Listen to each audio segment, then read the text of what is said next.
Mi nombre es Dr. Marcelo Augusto Ferraz. Tengo hoy 62 años. Fui médico forense del Instituto Médico Legal de São Paulo durante 32 años.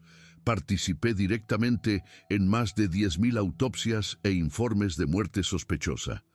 Siempre creí que, después de tanta sangre, accidente y violencia, nada más podría realmente sorprenderme. Repetía esa frase hasta aquella madrugada de julio de 2014 en el barrio de Lapa, zona oeste de São Paulo, cuando un único cuerpo me convenció de abandonar la especialidad, pedir traslado al interior y empezar terapia por primera vez en la vida. Estoy grabando esto ahora en 2023, en mi consultorio sencillo en Botucatu, interior de São Paulo, más como un informe tardío para mi propia conciencia que para cualquier autoridad. Oficialmente, este caso ya no existe. El informe fue reclasificado, las imágenes desaparecieron del sistema y mis colegas no se acuerdan bien. Tardé casi 10 años en armarme de valor para hablar, aún así de forma anónima. Parte de mí todavía teme lo que puede pasar si alguien se toma esto en serio. La verdad es simple e insoportable. Aquel cuerpo no debería existir, y aún así fui yo quien lo abrió, quien tocó la piel intacta bajo ropas destruidas, quien vio por dentro algo que no era exactamente humano. Antes de continuar, necesito mirarte a ti que estás escuchando. ¿Alguna vez sentiste que algo en un hospital, velorio, carretera o UCI simplemente no tenía sentido, pero nadie te tomó en serio? Si ya viviste algo así, cuéntanos en los comentarios. Y si quieres escuchar más relatos de profesionales que no tienen dónde desahogarse, suscríbete y quédate por aquí.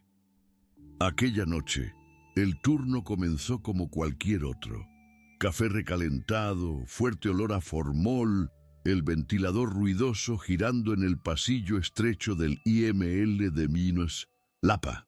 Yo estaba de guardia con un técnico experimentado, Arlindo, y un auxiliar más joven, un muchacho de unos 20 y pico años que todavía reaccionaba al olor y evitaba mirar demasiado a los cuerpos.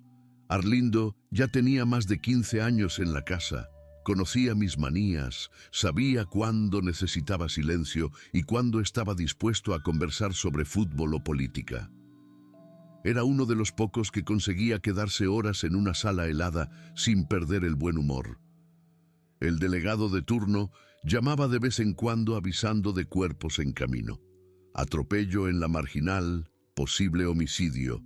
En Pinheiros, un suicidio en Pompeya. Rutina. Cada llamada venía con aquel tono cansado de quien ya había visto demasiado aquella noche. Yo anotaba la información básica en un cuaderno viejo, el mismo que uso hace años, con tapas de cuero gastado y páginas amarillentas. Nunca me gustó depender solo del sistema digital.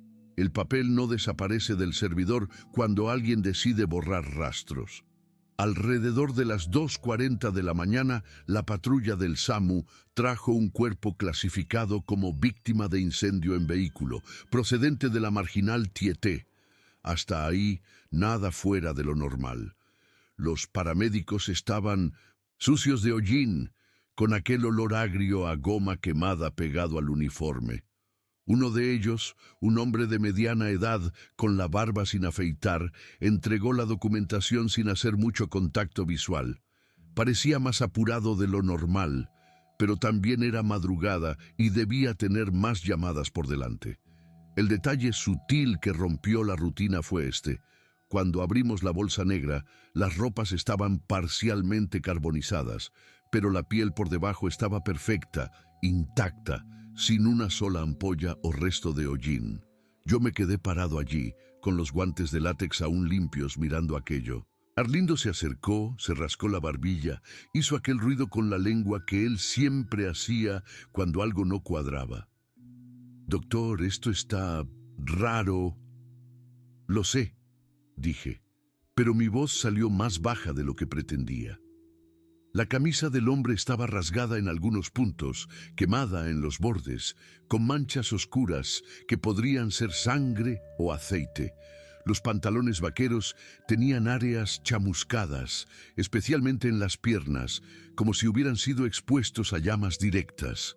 Pero la piel debajo era rosada, lisa, sin enrojecimiento, sin aquella textura arrugada que la quemadura deja.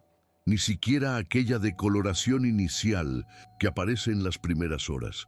Tomé una linterna y examiné el cuello, las manos, los brazos. Todo perfecto, sin vellos chamuscados, sin ampollas, sin aquel olor característico a carne quemada que se pega a la sala por días. Solo el olor débil de las ropas destruidas y un leve olor a gasolina. Arlindo se alejó un poco. Cruzó los brazos. El auxiliar se quedó del otro lado de la sala fingiendo organizar instrumentos, pero yo veía que estaba evitando mirar directamente a la mesa.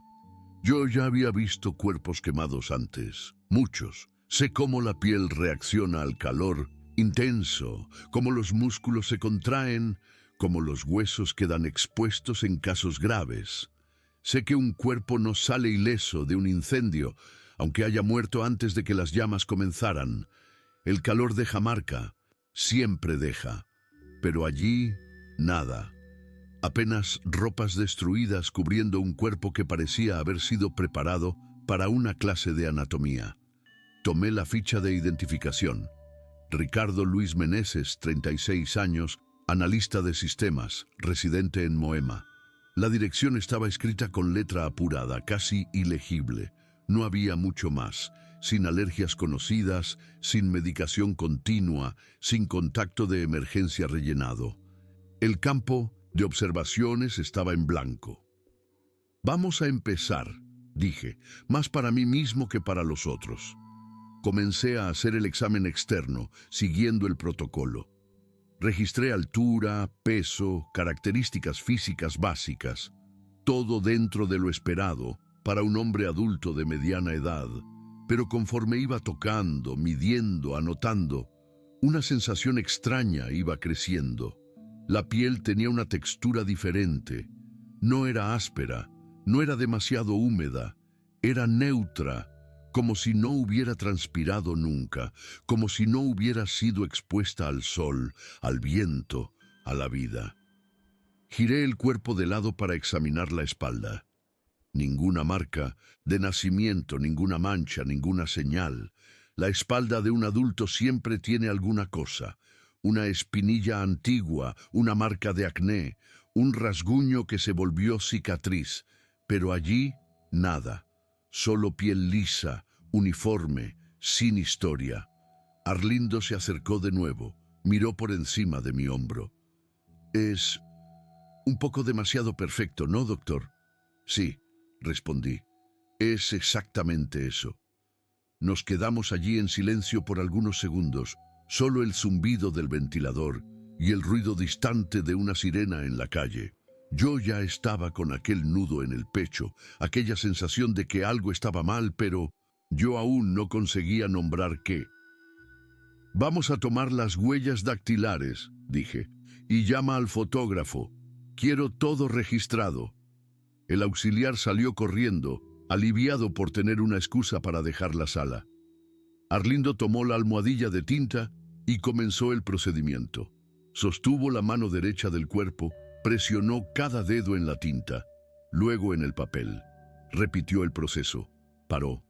Miró el papel, después la mano, después a mí. Doctor, hay algo mal aquí. Déjame ver. Me mostró el papel. Las impresiones estaban allí, pero algo en ellas me dejó helado. Las líneas eran demasiado regulares, simétricas, casi como si hubieran sido dibujadas con regla. No había aquellas irregularidades naturales, aquellas quiebras y asimetrías que hacen que cada huella sea única. Era como mirar una copia mal hecha de una huella dactilar real. Intenta de nuevo, pedí, aunque sabía que no iba a cambiar nada. Arlindo repitió, limpió los dedos con alcohol, intentó otra vez. El resultado fue el mismo. líneas perfectas, patrones que no deberían existir en un ser humano. Aquello fue cuando supe, por primera vez, que algo mucho mayor que un simple error de identificación estaba sucediendo. Pero yo aún no quería admitir. Aún no podía. Vamos a proseguir, dije, y mi voz salió más firme de lo que me sentía por dentro. Colocamos el cadáver en la mesa fría. El metal helado reflejaba la luz fluorescente del techo, aquella luz blanca y cruda que no deja nada escondido. Yo ya conocía el tipo de rigidez, la coloración de los livores, la temperatura residual. Todo parecía dentro de lo aceptable para un óbito reciente, agudizado por el ambiente más frío de aquella madrugada de julio. La rigidez cadavérica estaba presente en los músculos mayores, lo que indicaba algunas horas desde la muerte. Los livores, aquellas manchas moradas donde la sangre se acumula por gravedad, estaban en la espalda y en las nalgas, compatible con el cuerpo, habiendo quedado acostado. Pero, a medida que yo examinaba, algo me incomodaba. La piel era demasiado lisa, sin cicatrices, sin señales de acné antiguo, sin callos, sin marcas de corte, ni siquiera aquellas manchas discretas que cualquier adulto acumula a lo largo de los años, ni pecas, ni lunares, ni aquella decoloración que el sol deja en los brazos de quien conduce. Era como si aquel cuerpo nunca hubiera vivido un día siquiera expuesto al mundo. Miré las manos con más atención. Las palmas no tenían callos, ninguna señal de trabajo manual, pero tampoco ninguna señal de trabajo con ordenador. No había aquel leve espesamiento de la piel que aparece en quien teclea por años, ni el desgaste característico de quien sujeta herramientas, bolígrafos, volantes. Las uñas estaban cortadas de forma perfecta, sin cutículas resecadas, sin aquellas manchitas blancas que aparecen por trauma o deficiencia de nutrientes. Tomé una lupa y examiné la piel del rostro. Poros minúsculos, distribuidos de forma uniforme. Ningún poro dilatado, ningún punto negro, ninguna señal de oleosidad. La barba sin afeitar era tan regular que parecía haber sido recortada a propósito para aquel largo exacto, cada vello en el lugar correcto, creciendo en el ángulo correcto. Arlindo estaba a mi lado, moviendo los instrumentos, pero yo sentía que él también estaba perturbado. De vez en cuando él miraba el cuerpo, después desviaba rápido, como si hubiera visto algo que no debería. «Doctor, el informe del SAMU menciona colisión frontal. ¿Usted vio alguna señal?» «Nada», respondí. «Ningún trauma compatible». Tomé la lupa de nuevo y la pasé por el cráneo palpando cuidadosamente. Ninguna fractura, ningún hundimiento, ningún hematoma subgaleal.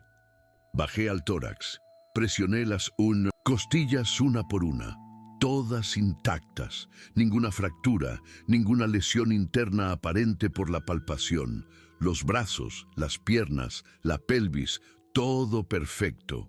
¿Cómo un cuerpo sale de una colisión y de un incendio sin un rasguño?, preguntó Arlindo, y había un tono de irritación en su voz, como si estuviera enfadado por no entender. Yo no respondí. Apenas tomé el bisturí y me preparé para comenzar la incisión en I. La cuchilla estaba nueva, afilada, y se deslizó por la piel con facilidad, pero la resistencia era extraña. No era la textura habitual, era más densa, más firme, como cortar un material sintético bien hecho, no carne humana. La capa de grasa subcutánea estaba distribuida de forma uniforme. No había aquellas irregularidades naturales, aquellos acúmulos asimétricos que todo el mundo tiene. Parecía anatomía de libro de texto, con cada capa en el lugar exacto, en el grosor exacto. Abrí el tórax, aparté las costillas. El corazón estaba allí, parado, con el tamaño correcto para la edad y el porte físico. Pero cuando lo toqué, la textura era demasiado firme. Tomé el cuchillo de necropsia e hice un corte transversal. El músculo cardíaco Mostraba fibras organizadas de forma impecable. Ninguna cicatriz de infarto antiguo, ninguna señal de hipertrofia, ninguna irregularidad. Las válvulas parecían recién fabricadas. Examiné los pulmones, rosados, limpios, sin aquella pigmentación oscura que la polución de Sao Paulo deja en cualquier persona que vivió aquí por años. Sin fibrosis, sin señales de tabaquismo, sin inflamación. Corté un pedazo y apreté. No salió hollín, no salió líquido sospechoso, no salió nada que indicara inhalación de humo. Él no respiró humo. Dije en voz alta, más para organizar mis propios pensamientos que para informar a Arlindo. ¿Cómo es eso? No hay hollín en las vías aéreas. Ninguna señal de que él haya respirado durante el incendio. ¿Entonces él ya estaba muerto cuando el coche se incendió? Debería estarlo, pero ¿cómo murió? No tiene trauma, no tiene intoxicación aparente, no tiene nada. Continué la necropsia. El hígado, los riñones, el vaso, todos con aspecto perfecto. Color adecuado, textura adecuada, tamaño adecuado. Ninguna cirrosis, ningún cálculo, ningún quiste. El estómago estaba vacío, limpio, como si hubiera sido lavado.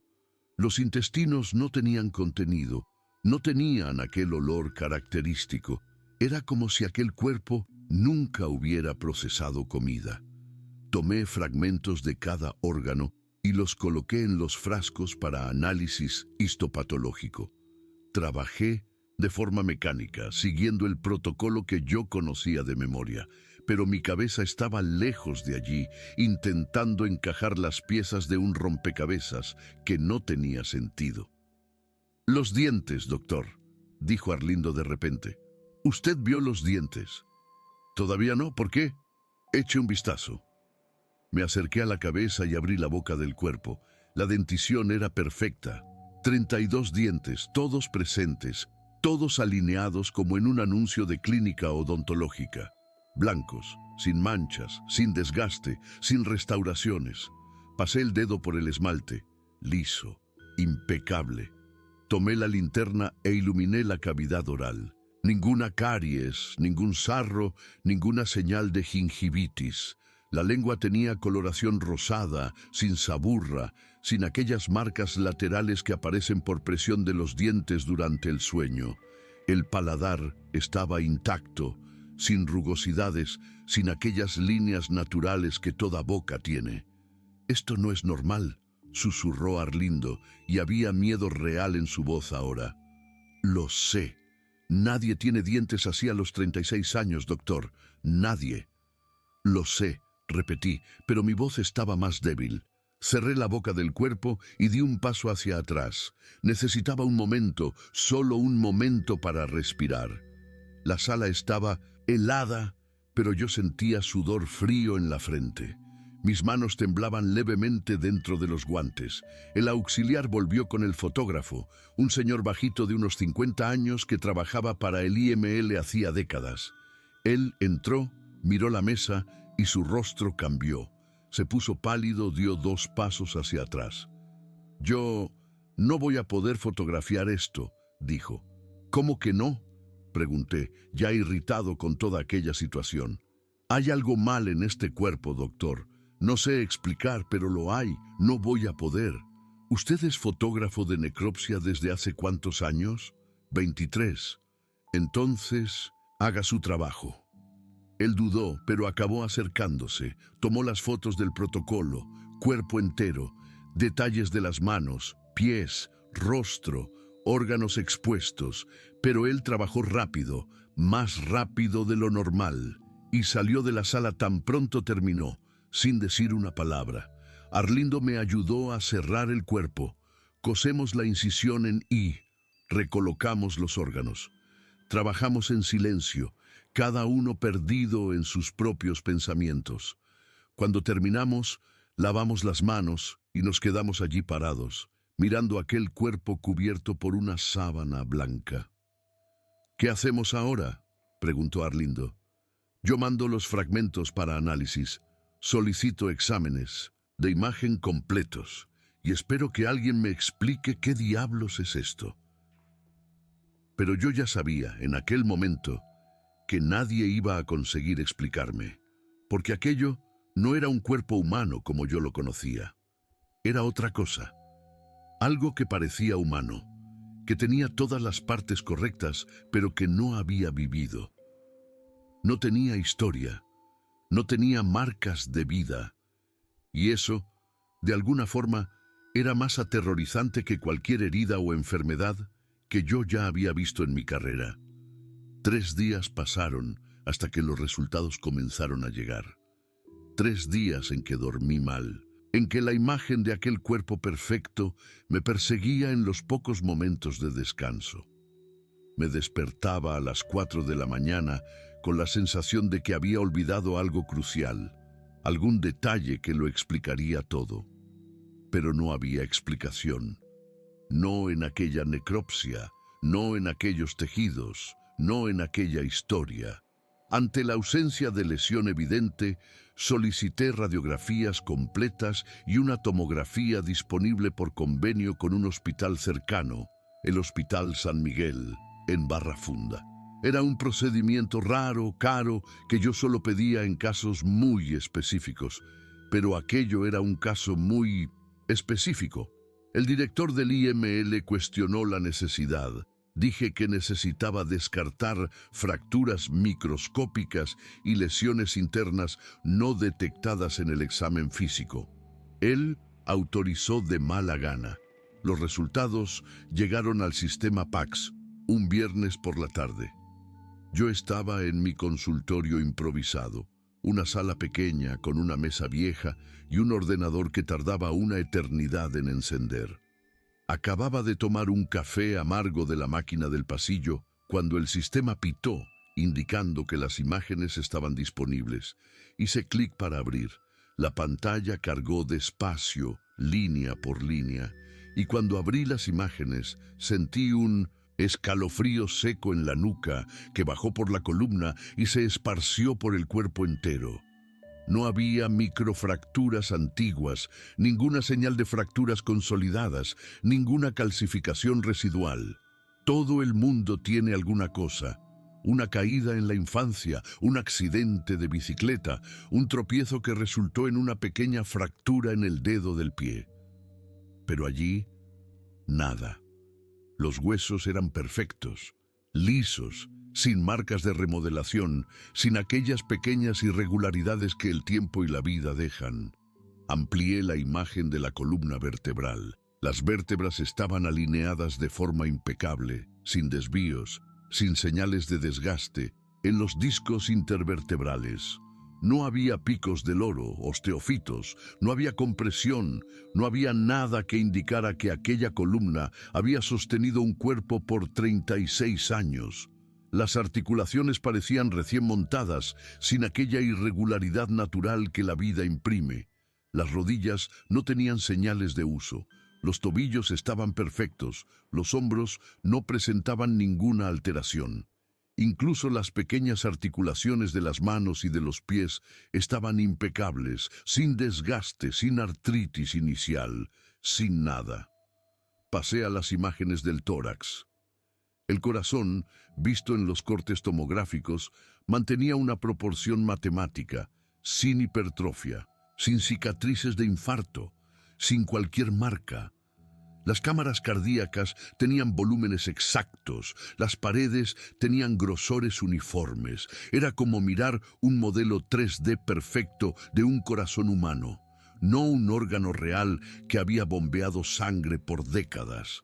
Los pulmones estaban demasiado limpios, no había nódulos, no había fibrosis, no había aquellas pequeñas cicatrices que infecciones antiguas dejan.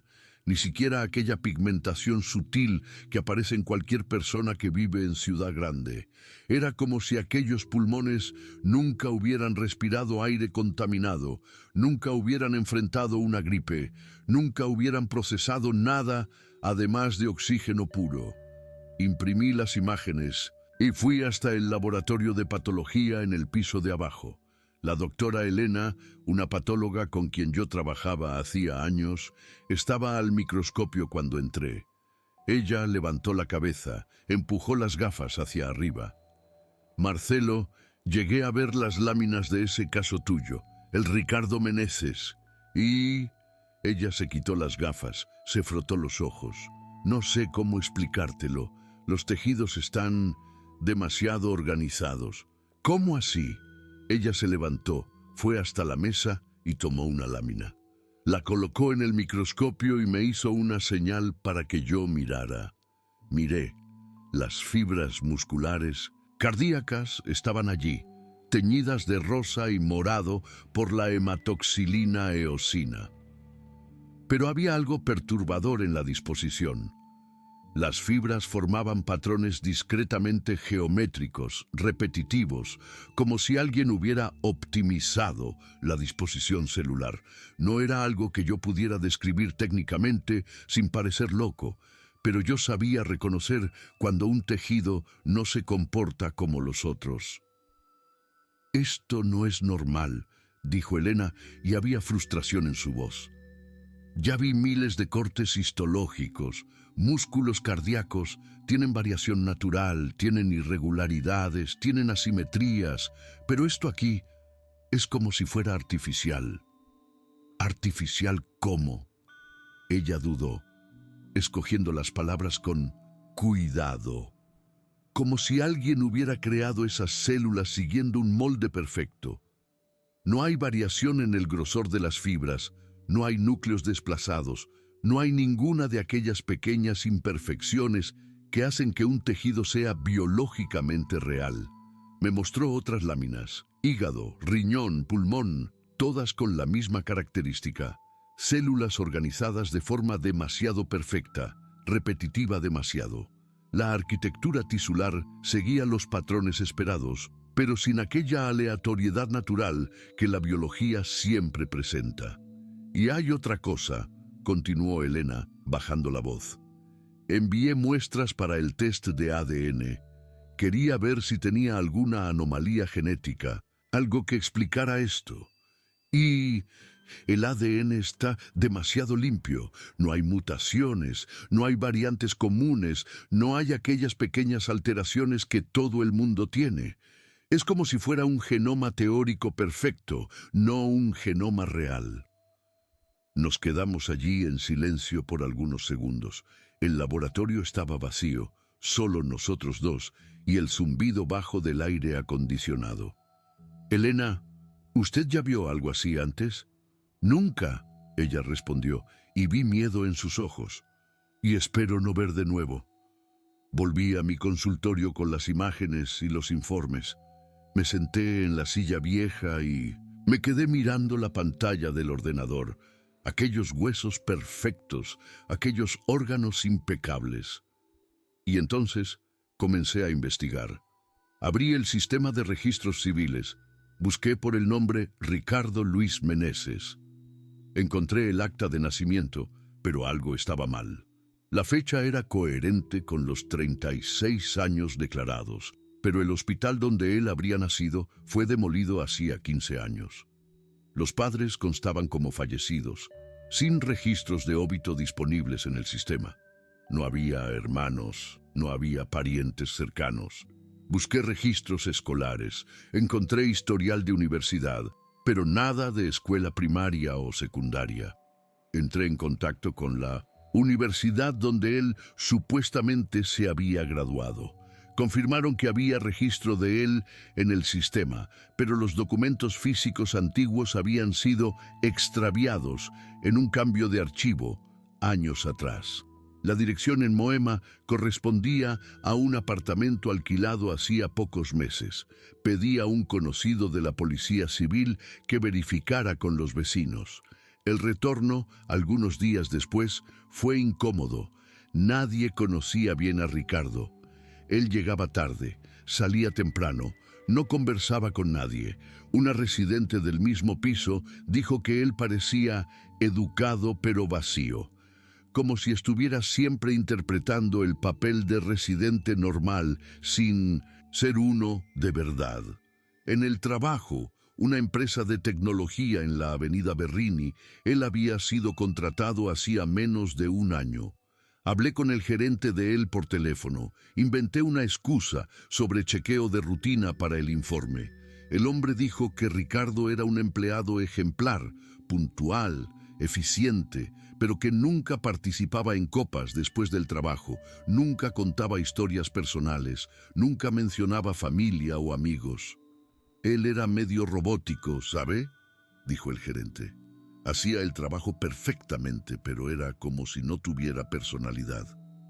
Busqué en las redes sociales.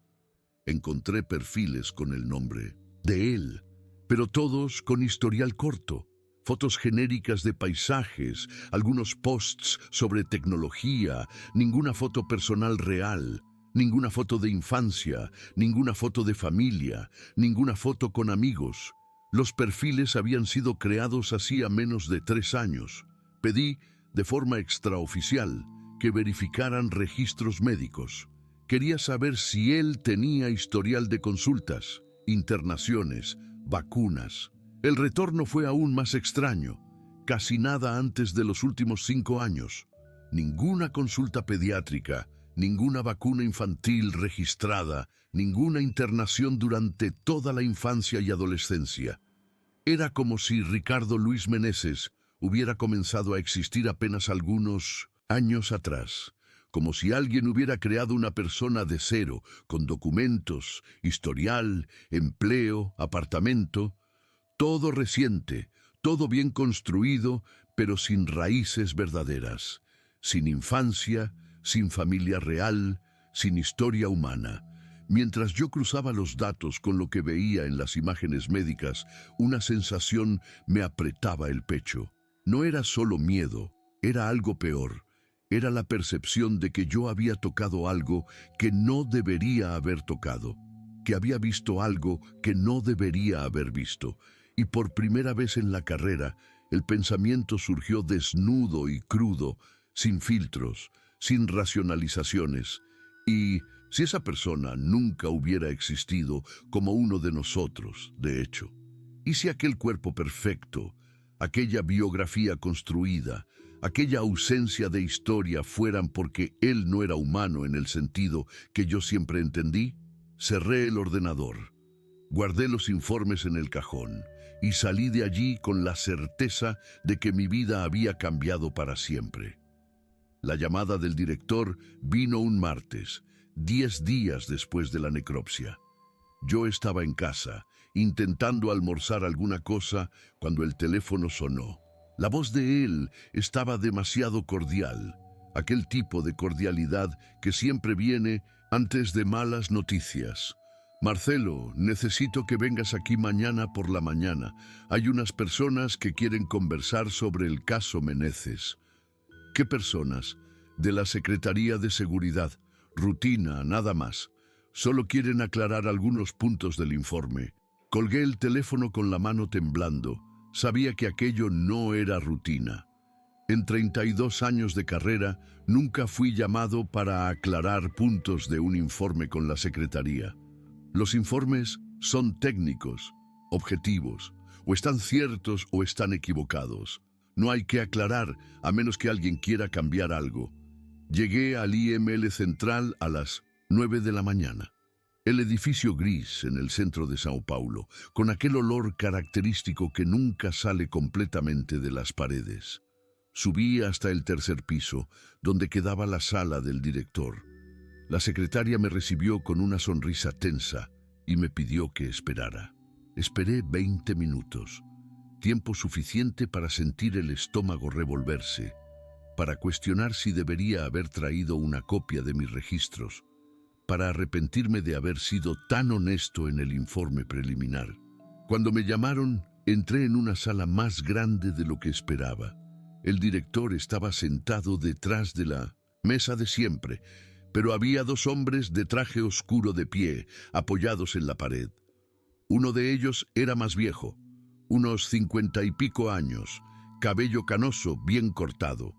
El otro era más joven, tal vez 40, con una postura militar que él no conseguía disimular. «Doctor Ferraz», El director comenzó gesticulando para que yo me sentara. Estos caballeros son de la Secretaría de Seguridad Pública. Les gustaría discutir algunos aspectos del caso Ricardo Meneses. El hombre más viejo se presentó apenas como Oliveira, sin rango, sin cargo específico. Él deslizó una silla y se sentó enfrente en mí, manteniendo aquella postura relajada de quien está en control. Doctor, leí su informe preliminar, muy detallado, muy minucioso. Usted tiene una carrera ejemplar. Gracias. Pero algunas de las observaciones levantaron, digamos, cuestionamientos. ¿Cuestionamientos sobre qué? Él abrió una carpeta fina y hojeó algunos papeles. Reconocí copias de mis anotaciones, de las fotos, de los informes de examen. Usted mencionó patrones histológicos inusuales, ausencia de lesiones compatibles con incendio, características anatómicas atípicas. Son términos muy abiertos a interpretación. Son términos técnicos que describen lo que vi. ¿Lo que usted vio o lo que usted cree que vio? Sentí la sangre subir al rostro. Respiré hondo antes de responder. Yo vi un cuerpo con piel intacta bajo ropas quemadas. Vi órganos sin señales de uso, sin marcas de vida. Vi tejidos organizados de forma que no debería ser posible biológicamente. Esto está todo documentado. Oliveira intercambió una mirada con el colega más joven. Después volvió a mí. Doctor, ¿usted tiene cuántos años de profesión? 32. ¿Y ya pasó por periodos de estrés intenso? ¿Turnos muy largos, muchos casos seguidos? ¿Qué tiene eso que ver? El estrés puede afectar nuestra percepción, puede hacernos ver cosas que no están allí o interpretar datos de forma exagerada. Me levanté de la silla. El director hizo un gesto para que yo me calmara. Marcelo, siéntate, por favor. No estoy estresado, dije, pero me senté aún así. Y no inventé nada. Todo lo que está en el informe es real, verificable. El hombre más joven finalmente habló, y su voz era más dura, más directa. Verificable hasta cierto punto, doctor, porque verá bien. Cuando accedimos a las imágenes que usted solicitó, encontramos algunas inconsistencias. ¿Inconsistencias? Él sacó un portátil de la bolsa, lo abrió y giró la pantalla en mi dirección. Reconocí el sistema, PACS, el mismo que yo había usado. Pero cuando él abrió las tomografías del Ricardo Meneses, mi estómago se hundió. Las imágenes eran diferentes, completamente diferentes. El cuerpo mostraba áreas de quemadura irregulares, ampollas subepidérmicas, señales claras de exposición al fuego. Los huesos presentaban microfracturas compatibles con trauma por colisión. Los órganos tenían características normales, con pequeñas irregularidades, variaciones de densidad, todo lo que faltaba en las imágenes originales. Esto no es lo que yo vi, dije, y mi voz salió ronca. Pero es lo que está en el sistema, Oliveira respondió con aquella calma irritante. Es lo que fue registrado oficialmente. Alguien cambió las imágenes, o usted se equivocó en el primer análisis. Yo no me equivoqué. El silencio en la sala fue largo, pesado. El director miraba la mesa, evitando mi mirada. Los dos hombres me observaban con aquella expresión neutra, profesional, que no dejaba escapar nada. Oliveira cerró el portátil y se levantó. Doctor Ferraz, nosotros entendemos que su trabajo es difícil, psicológicamente desgastante. Por eso estamos sugiriendo que usted se tome unos días libres. Unos 15, 20 días. Descanse, pase un tiempo con la familia, consulte un terapeuta si lo considera necesario. No necesito tiempo libre. Es una sugerencia muy fuerte, doctor. El hombre más joven dijo, y había amenaza en las entrelíneas. Salí de aquella sala con las piernas temblando, con rabia y miedo mezclados en el pecho. Volví a mi consultorio improvisado e intenté acceder a las imágenes de nuevo. Ellas habían sido sustituidas. Busqué mis anotaciones originales en el cuaderno de cuero. Aún estaban allí con mi letra, describiendo todo en detalles. Pero en el sistema digital todo había cambiado. Llamé a la doctora Elena. Ella atendió después de varias llamadas con voz baja. Elena, las láminas del caso Meneses aún están ahí. Marcelo, me pidieron descartar todo. ¿Cómo que no? Dijeron que era protocolo de bioseguridad, que había riesgo de contaminación. Se llevaron todo ayer. ¿Quién se lo llevó? No sé, unos técnicos que yo nunca había visto. Ellos tenían autorización firmada. Colgué. Me senté en la silla y me quedé mirando la pared. Entendí entonces lo que estaba sucediendo. No era apenas una corrección de informe, era una operación completa de borrado, imágenes sustituidas, materiales biológicos destruidos, testigos silenciados. En los días siguientes intenté conversar con Arlindo. Lo encontré en el pasillo, esperando a que la patrulla trajera un nuevo cuerpo. Arlindo, ¿te acuerdas del caso de Ricardo Meneses? La piel intacta, las huellas extrañas. Él se rascó la frente, miró a los lados. Doctor, me acuerdo que el caso era raro, pero no sé si era para tanto. Uno ve tanta cosa aquí. A veces la memoria juega malas pasadas. Pero tú viste, tú estabas allí conmigo. Lo sé, doctor, pero tal vez lo interpretamos mal. Tal vez estaba más cansado de lo que pensaba. ¿Estás mintiendo o tienes miedo? Él bajó la cabeza. Tengo familia, doctor. 2 hijas en la escuela, no puedo arriesgarme. Entendí allí que él había recibido la misma visita o algo parecido, y había escogido la seguridad de la familia en vez de la verdad. No lo juzgué. Tal vez yo haría lo mismo en su lugar. El fotógrafo también desapareció. Transferido a otra unidad, dijeron. El auxiliar pidió la dimisión una semana después. Alegó problemas personales. Fui orientado, de manera muy amable pero firme, a tomar vacaciones inmediatas.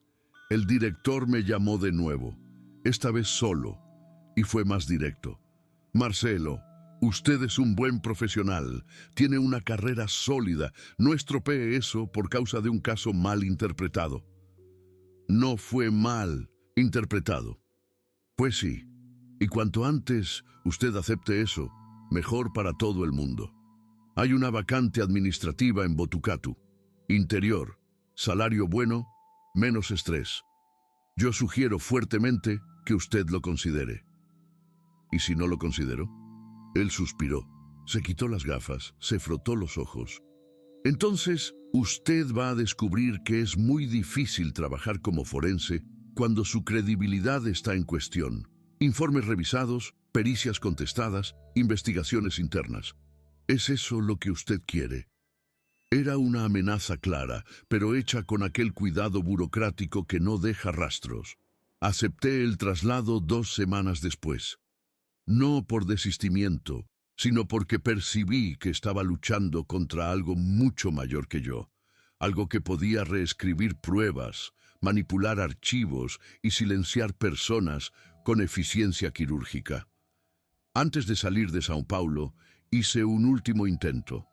Busqué registros similares en bancos de datos de otros IMLs.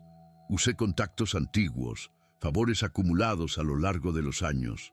Encontré menciones discretas. Brasilia, 2011. Cuerpo perfecto después de supuesto accidente. Informe posteriormente corregido. Curitiba, 2013. Necropsia con hallazgos atípicos. Patólogo apartado por estrés. Recife, 2009. Caso archivado después de contaminación de muestras. La semejanza era aterradora.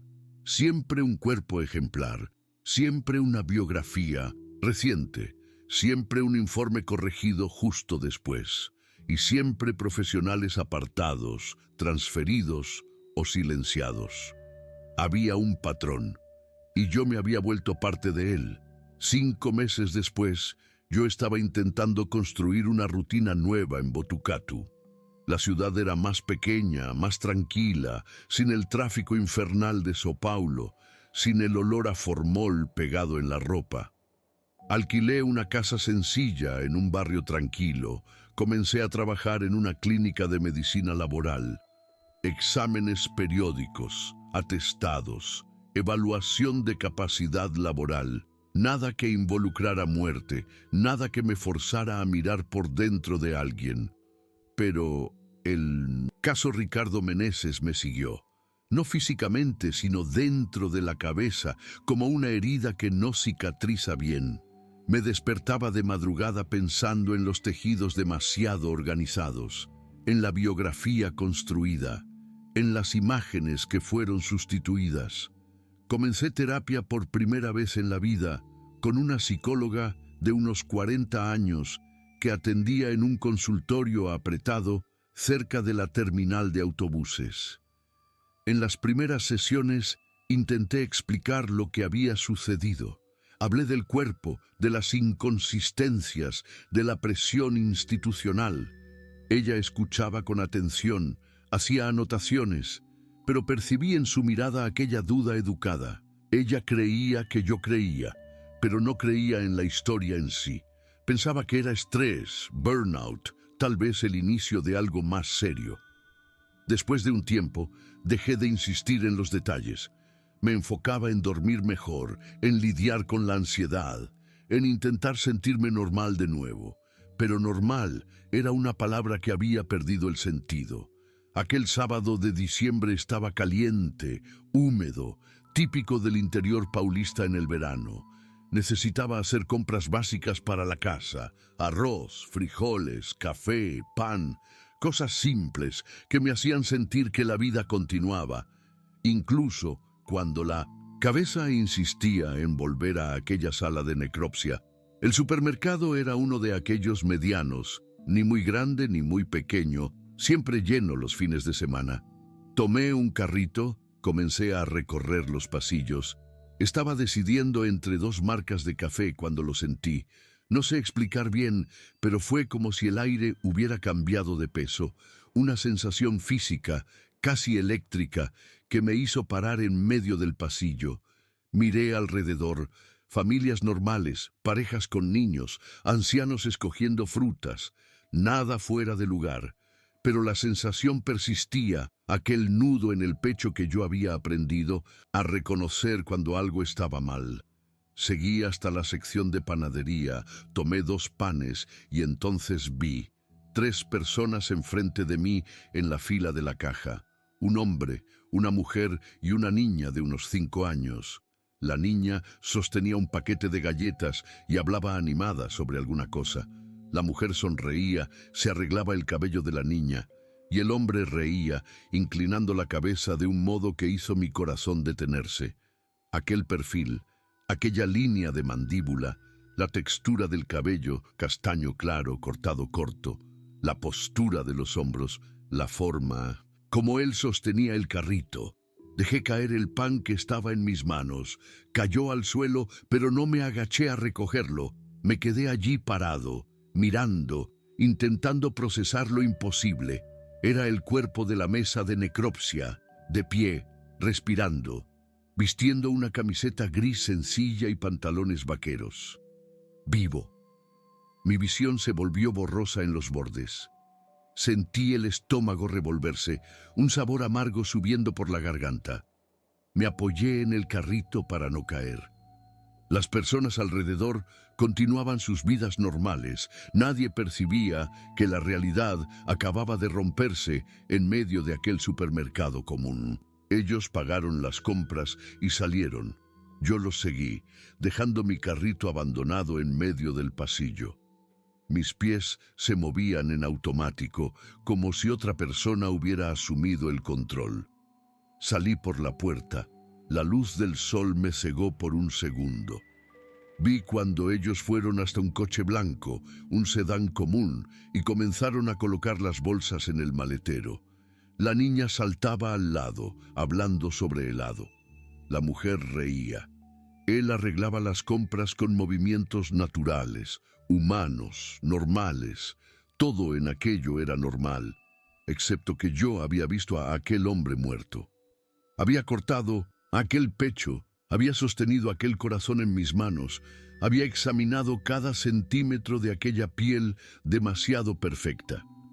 Esperé fuera, fingiendo mirar el móvil, hasta que terminaron de arreglar las cosas. La mujer entró en el coche con la niña. Él cerró el maletero y fue a rodear el vehículo para entrar en el lado del conductor. Fue cuando llamé. Mi voz salió más alta de lo que pretendía. «Ricardo». Él paró. Su mano ya estaba en la manija, pero paró. Por un segundo vi su postura cambiar sutilmente. Los hombros se pusieron más rígidos, la cabeza se inclinó de un modo que ya no era casual. Entonces él se giró, despacio, y lo que vi en su rostro me destruyó más que cualquier escena de crimen. No había sorpresa, no había confusión, había reconocimiento y algo que se parecía a resignación.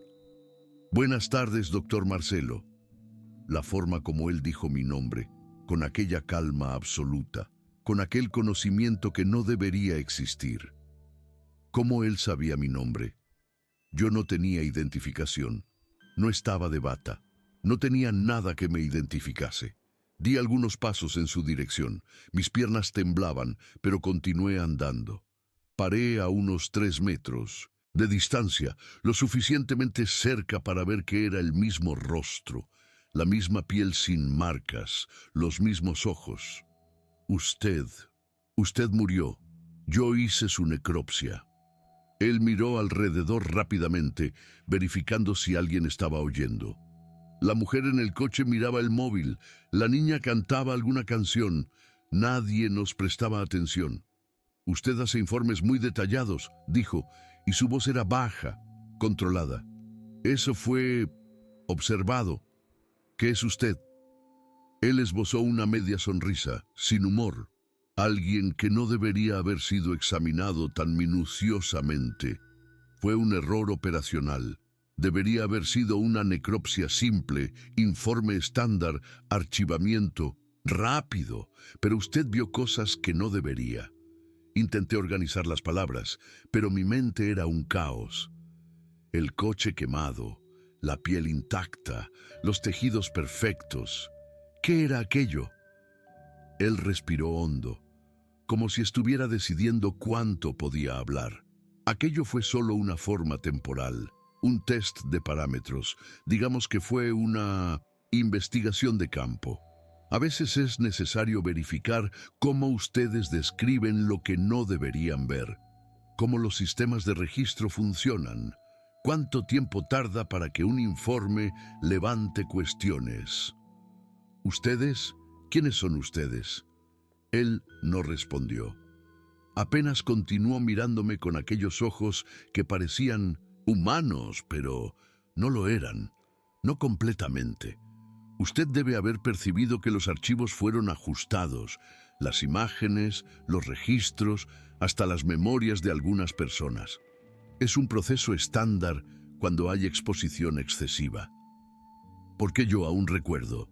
Él inclinó la cabeza como si la pregunta fuera interesante. Porque alguien siempre es dejado consciente, para fines de observación, para entender cómo un individuo lidia con la disonancia cognitiva cuando todos alrededor niegan lo que él vio. Es parte del protocolo. Sentí mi estómago helarse. No era apenas que ellos habían manipulado evidencias, era que yo había sido escogido deliberadamente para recordar, para sufrir, para servir de conejillo de indias humano en un experimento sobre memoria y locura. ¿Por qué?, conseguí preguntar. Él desvió la mirada por primera vez, mirando el coche donde su familia esperaba. Cuando volvió a mirarme fijamente, había algo casi parecido a compasión en los ojos. Porque necesitamos entender cómo ustedes funcionan, cómo ustedes reaccionan a lo imposible. Usted fue escogido por su experiencia, su estabilidad emocional histórica, su credibilidad profesional. Queríamos ver cuánto tiempo tardaría para que alguien así se rompiera, se adaptara o se aislara. Mi voz salió como un susurro ronco. Ustedes nos están estudiando. Siempre lo hemos estado, pero usted vio más de lo que debería. Y aún así, mire, está aquí, funcional, trabajando, viviendo. Es impresionante cuán resiliente es la mente humana. Él caminó hasta mí, extendió la mano. Automáticamente, casi hipnotizado, la estreché. Su mano era demasiado caliente, seca, firme. Humana, pero no exactamente humana. Le aconsejo que cambie de vida, doctor. Cuide de los vivos, preferentemente lejos de ciertos casos. No hay disputa posible aquí, no hay exposición que vaya a creer, no hay evidencia que no podamos ajustar. Usted ya perdió esa batalla antes incluso de comenzar a luchar. ¿Y si insisto? Entonces descubrirá que su credibilidad puede ser cuestionada de otras formas. Informes antiguos pueden ser revisados, errores pueden ser encontrados, problemas psiquiátricos pueden ser diagnosticados. Es muy fácil transformar a alguien confiable en alguien no confiable, doctor, especialmente cuando la persona insiste en hablar sobre cosas que nadie más puede verificar. Él soltó mi mano, dio un paso hacia atrás. Cuídese, doctor Marcelo, y olvide, es el mejor consejo que puedo darle. Entró en el coche. La mujer lo miró. Preguntó algo que no conseguí oír. Él sonrió. Respondió algo casual. Le pasó la mano por el cabello a la niña. El coche salió del estacionamiento, pasó por mí y desapareció en la calle. Me quedé allí parado por cuánto tiempo, no sé. Podrían haber sido 5 minutos o media hora. Las personas entraban y salían del supermercado. La vida continuaba normal y yo estaba allí, destruido, sabiendo que había hablado con un muerto que no estaba muerto, que había sido usado como experimento, que no había salida. Volví a casa sin las compras. Cerré la puerta con llave con más cuidado de lo necesario. Cerré todas las ventanas, incluso con el calor. Me senté en el sofá y me quedé mirando la pared hasta que la noche cayó. El lunes llamé a la clínica y pedí la dimisión. Dijeron que yo estaba siendo precipitado, que debería tomarme unos días. No expliqué nada, apenas agradecí y colgué. 2 semanas después, desaparecí de Botucatu sin avisar a nadie. Dejé la casa alquilada con los muebles dentro, dejé cuentas sin pagar, dejé todo atrás, porque entendí que no había lugar seguro. No había cómo volver a ser quien yo era, y principalmente entendí que yo no era libre. Yo era un conejillo de indias observado, un experimento en cursos sobre cuánto aguanta un ser humano cargar una verdad imposible. Hoy es 2023, 9 años desde aquella madrugada en Lapa. Vivo en una ciudad pequeña en el interior de Paraná, un lugar donde nadie me conoce, donde nadie sabe que fui médico forense. Trabajo con otra cosa ahora, algo que no involucra hospitales, informes o cuerpos. Prefiero no especificar. Cuantos menos detalles, mejor. Aprendí a vivir una rutina discreta. Me despierto temprano, trabajo, vuelvo a casa. Evito hacer amistades profundas. No hablo sobre São Paulo, sobre el IML, sobre los años de profesión. Cuando alguien pregunta sobre mi pasado, invento algo vago, cambio de tema rápidamente. Las personas creen que soy reservado, tal vez un poco raro. No saben que soy alguien que vio lo imposible y nunca más consiguió volver a ser normal. Vivo una rutina aparentemente común. Hago compras en el mercado pequeño del barrio, siempre a la misma hora, siempre verificando los rostros de las personas alrededor. Leo libros que nunca termino. Veo películas que no capturan mi atención. Por la noche, verifico si las puertas están cerradas, con llave 3, a veces 4 veces antes de dormir. No es paranoia, es el cuidado racional de alguien que sabe que hay cosas en el mundo que pueden reescribir su existencia. Continúo buscando. No puedo evitarlo. Cuando veo a alguien con piel demasiado perfecta, miro más de cerca. Cuando oigo sobre una muerte extraña en las noticias, busco detalles que nadie más nota. Cuando un nuevo residente llega a la ciudad con un currículo impecable y ninguna historia anterior clara, yo observo. Encontré algunos. Nunca tengo certeza absoluta, pero la sensación es inconfundible. Una mujer que trabaja en una farmacia hace 6 meses, con dientes demasiado perfectos y una biografía que no va más allá de 3 años. Un hombre que da clases de inglés, con acento que suena estudiado, no natural. Una enfermera en un centro de salud que habla sobre medicina como quien leyó manuales enteros, pero nunca sintió el peso de un turno. No hago nada. No denuncio, no investigo, no confronto. Aprendí la lección. Apenas observo, anoto mentalmente y sigo adelante. Porque sé que cualquier movimiento mío está siendo observado también.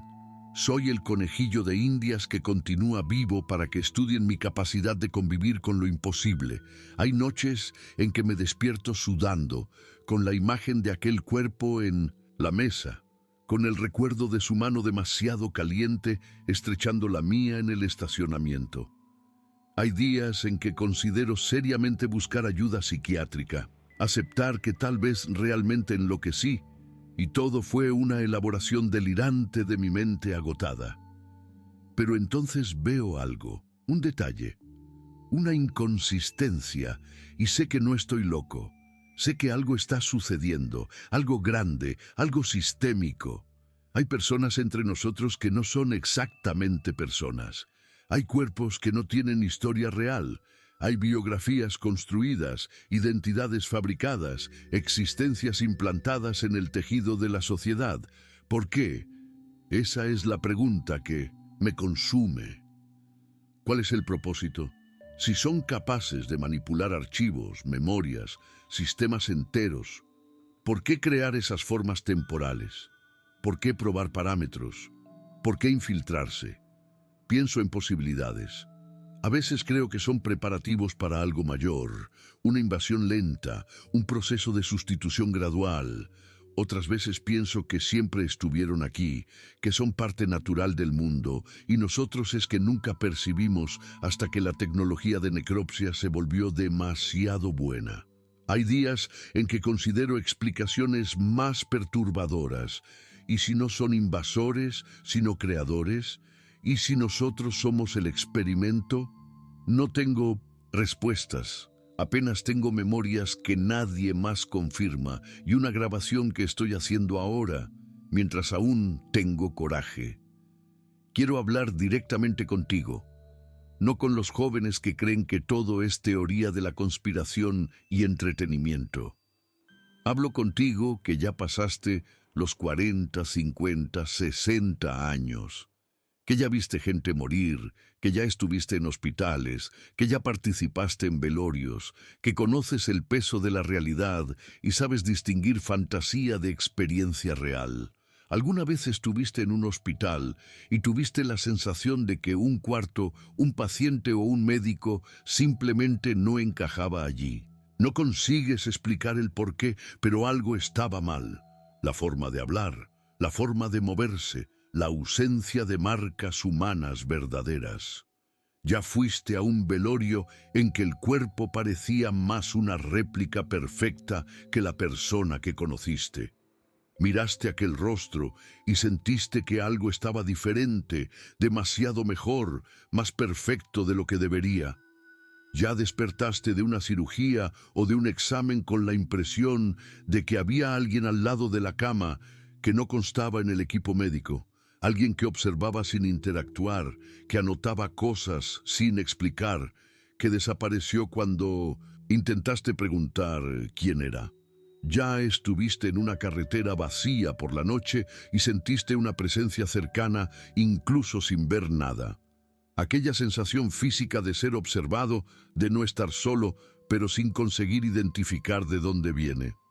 Cargas algún recuerdo extraño, algo que no encaja en tu historia de vida, pero que nadie te toma en serio cuando lo mencionas.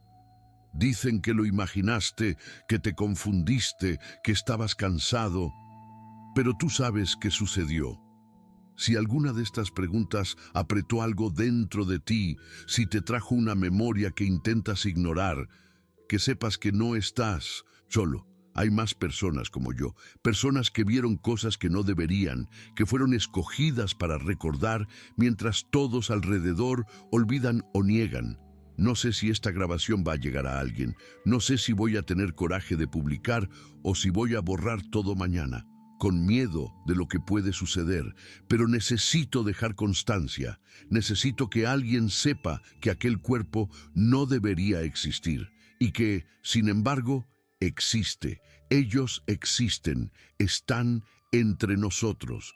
Y si reconociste algo de lo que dije, si tuviste una experiencia parecida, ya sea en hospital, IML, funeraria, UCI, carretera o en cualquier lugar donde la muerte y la vida se encuentran, presta atención.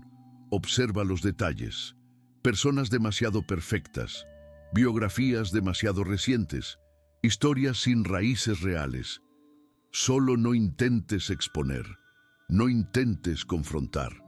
No hagas lo que yo hice, porque vas a perder. Serás silenciado, desacreditado, aislado, y tal vez, como yo, seas transformado en un conejillo de indias vivo, dejado consciente apenas para que estudien cuánto tiempo un ser humano aguanta cargar una verdad imposible. La verdad es que aquel cuerpo no debería existir, pero existe. Y hay días en que tengo certeza absoluta de que él no fue el único, que hay cientos, tal vez miles de ellos, que este es un proceso en curso que comenzó hace mucho más tiempo de lo que imaginamos. Vivo ahora con una aceptación inquieta. Ya no soy quien era en 2014. Aquel Marcelo confiado, con carrera sólida, que creía que entendía el mundo, murió en aquella sala de necropsia. Lo que sobró es alguien que sabe que no sabe nada, que la realidad tiene capas que no conseguimos acceder, que hay fuerzas operando que pueden borrar evidencias y memorias con la misma facilidad con que borramos archivos de ordenador. Y extrañamente hay una libertad en eso. Cuando aceptas que no controlas nada, que tus certezas son ilusiones, paras de luchar contra lo imposible y comienzas apenas a existir dentro de ello. No es paz, es supervivencia. Esta grabación fue encontrada meses después de la desaparición del doctor Marcelo Augusto Ferraz, registrado como desaparición voluntaria por la policía local.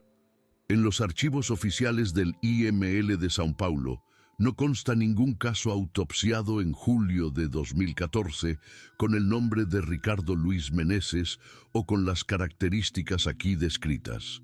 Cuando investigadores intentaron verificar los hechos mencionados en la grabación, encontraron apenas inconsistencias.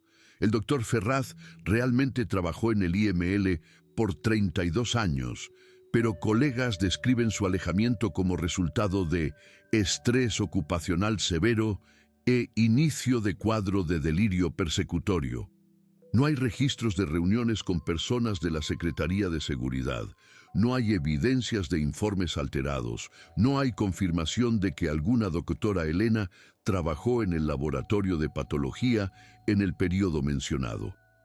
La casa que él alquiló en Paraná fue encontrada vacía, con ropas aún en el armario, comida podrida en la nevera, pero sin señales de violencia o lucha. Los vecinos dijeron que él era quieto, reservado, parecía siempre asustado. Nadie sabe para dónde fue o si aún está vivo. Oficialmente, no hay nada de anormal en los registros.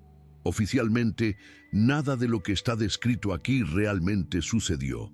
Pero la grabación existe y usted acaba de oírla.